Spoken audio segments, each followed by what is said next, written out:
My name is Vanessa, and I just turned 30. I've bought a house, not just any house, but a beautiful three-bedroom home with an outdoor terrace and an incredible garden full of flowers.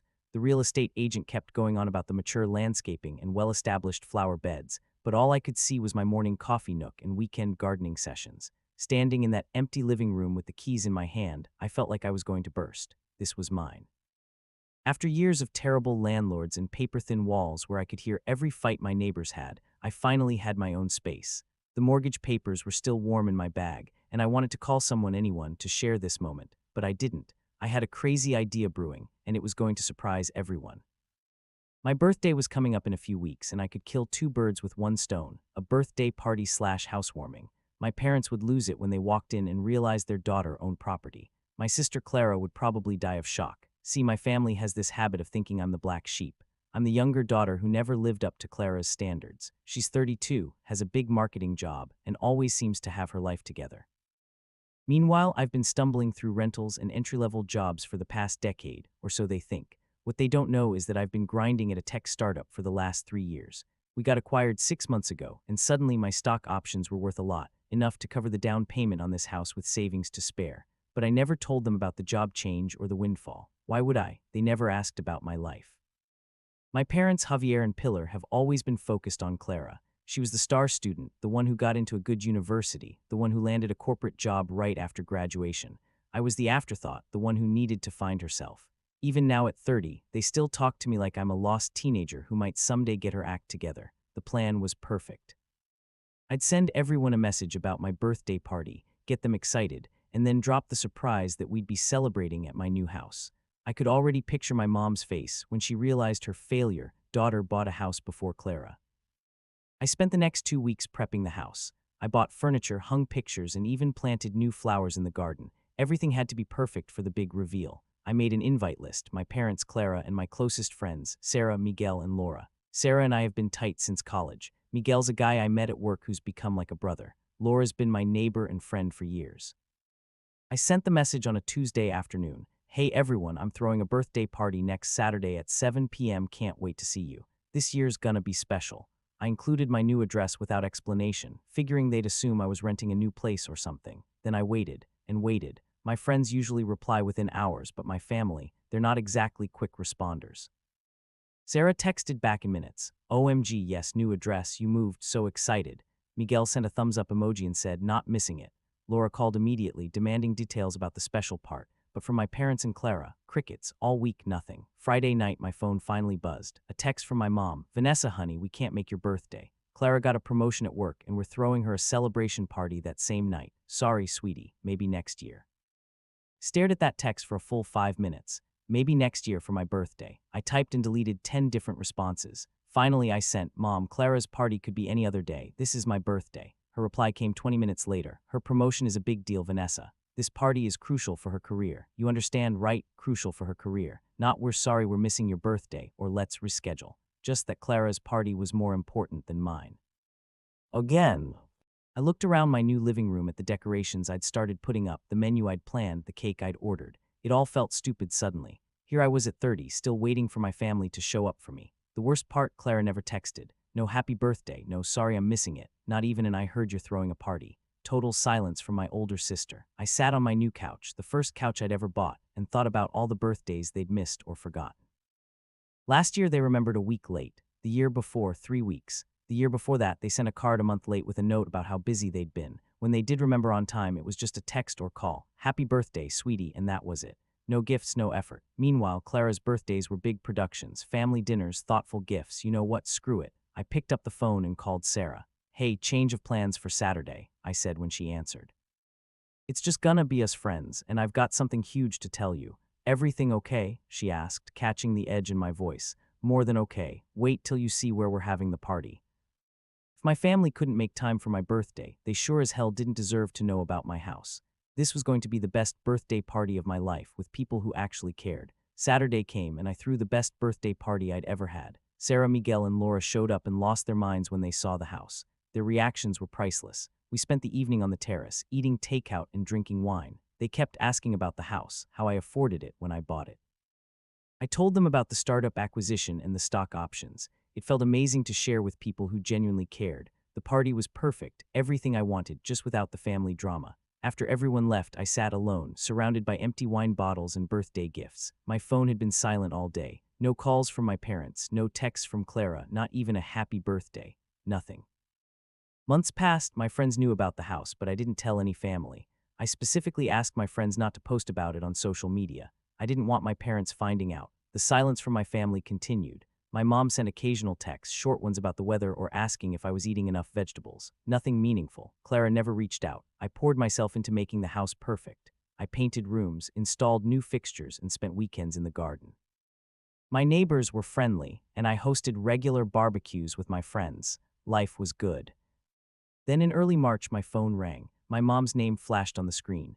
"Vanessa, honey, how are you? Your dad and I are having a family dinner next weekend. All the relatives will be there. It's been so long since we've seen you." Something about her tone felt off. My mom never called for casual family dinners. There was always an ulterior motive. "When is it?" I asked. "Next Saturday at 6. You can come, right?" "I'll be there," I said, finally. Saturday came and I baked a homemade apple pie. I knocked on my parents' door, hearing voices and laughter inside. The dining table was set for about 12 people. My mom opened the door. "Vanessa, you made it." The living room was filled with relatives I hadn't seen in years. Aunt Carmen, Uncle Antonio, my cousins Marcos and Luisa. They swarmed with the usual questions. "Are you dating anyone? When are you getting married? What do you do for work?" I smiled and gave vague answers. This was exactly why I avoided family gatherings. Everyone always wanted to know why I wasn't married, why I wasn't more successful, why I wasn't more like Clara. Speaking of Clara, I spotted her across the room, glowing with happiness. A tall guy in an expensive suit had his arm around her waist. She kept flashing her left hand to the other women.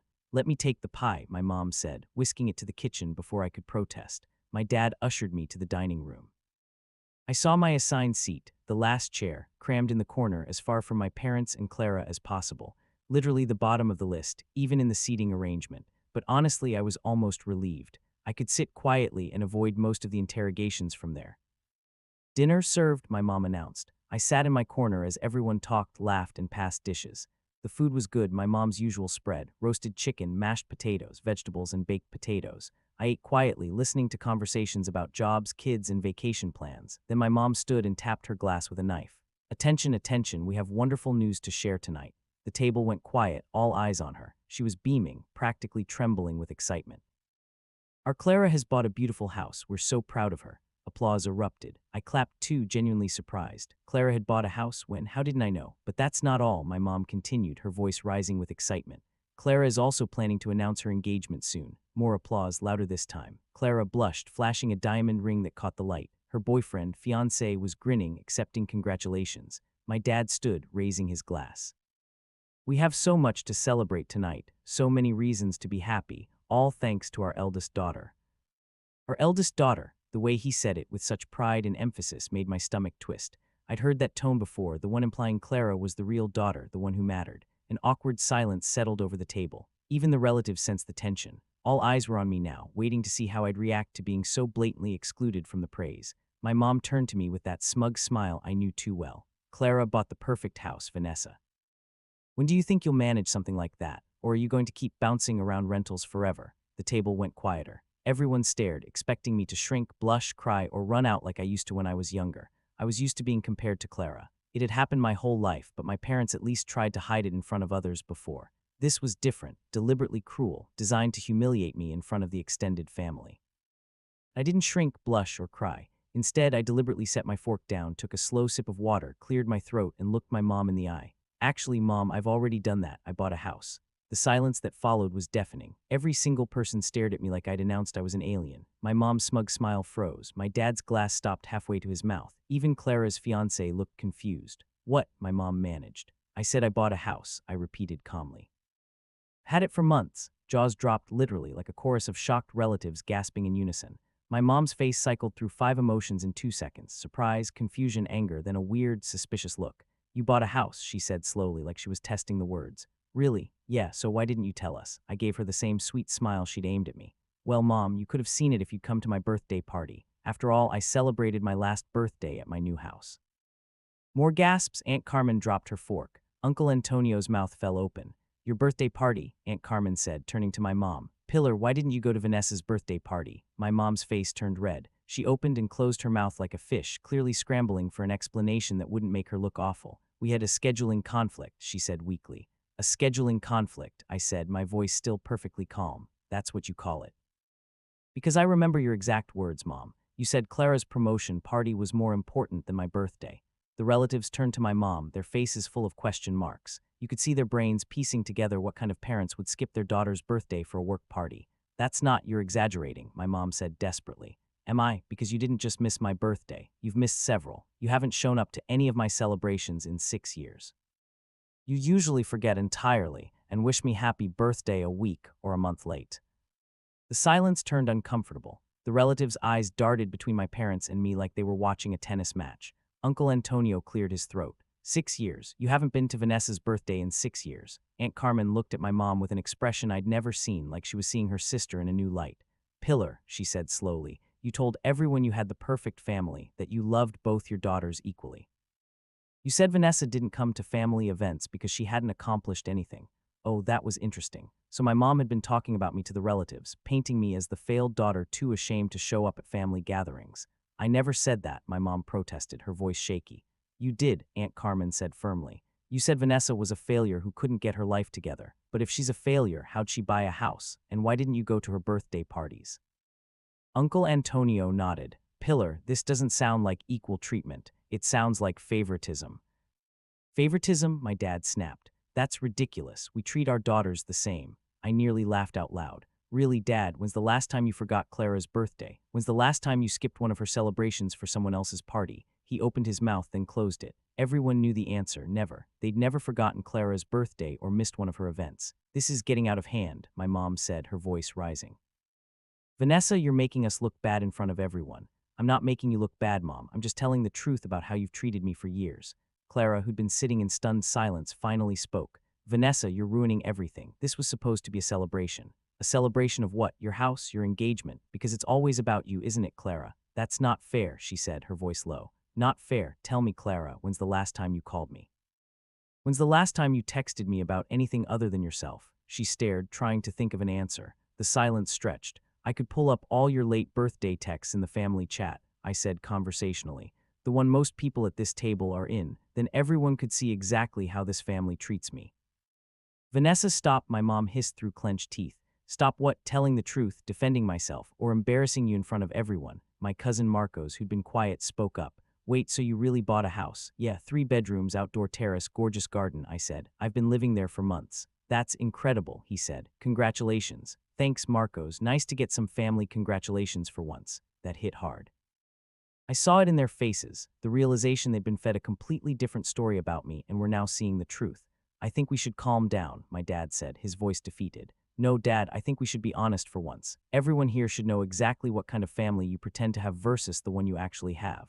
My mom stood abruptly, her chair scraping the floor. Vanessa, you need to leave, now. I looked around at the shocked faces staring back. These people had believed for years I was the family failure, the daughter who couldn't get her life together. Now they saw the real story. You know what, Mom, you're right, I should go. I stood slowly, smoothing my dress, not because I was embarrassed, but because I was done. I'm leaving because I'm tired of pretending this family dysfunction is normal. Silence followed me to the front door. I heard urgent whispers start as I put on my coat, but I didn't look back. I got home that night feeling lighter than I had in years. The confrontation was brutal but necessary. For the first time, I stood up to my family instead of silently taking it.